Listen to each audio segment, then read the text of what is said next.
On Monday, August 11th, the Organization of Islamic Cooperation, the OIC, the world's top Islamic body, denounced the persecution of Christians in Mosul, northern Iraq.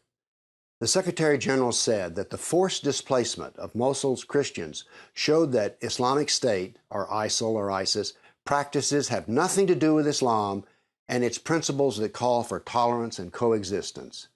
Indeed, calls for tolerance and coexistence. Really now?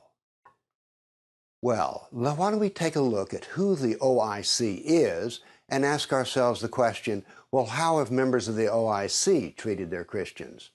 Well, members of the OIC include Iraq, Iran, Turkey, Saudi Arabia, Syria, Egypt, and Lebanon.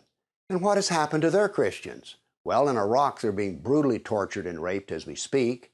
In Iran, if you're a Christian minister, you can spend a lot of time in an Iranian jail simply for being Christian. And Turkey, which used to be called Anatolia, and Anatolia used to be 100% Christian, but today it's only 0.3% Christian. How did that happen? Well, through forced conversions and jihad. Then we have, of course, Saudi Arabia. Oh yes, Saudi Arabia really knows how to treat its religious minorities, as in they're not welcome at all. And then we move to Syria, where Christians have been brutalized there. And in Egypt? Well, Egypt, you know, used to be a Christian nation, but now it's 90% Muslim. And what happened to those Christians? Again, driven out, forcibly converted. Lebanon, after the Second World War, was Christian, and now then it's majority Muslim. So what happened to all the OIC Christians? Well, they were brutalized. But here's the important question. Why do we want to believe this lie, that Islam treats its religious minorities well? Well, we have a lie of our own, see? Our lie is that we're not at war with Islam. There's just a few Sunni Islamist extremists. Let's get some things straight. Islam is at war with us. And these Sunni Islamist extremists, like Islamic State, turn out not to be extremists at all. What we see with Islamic State is simply Muhammad.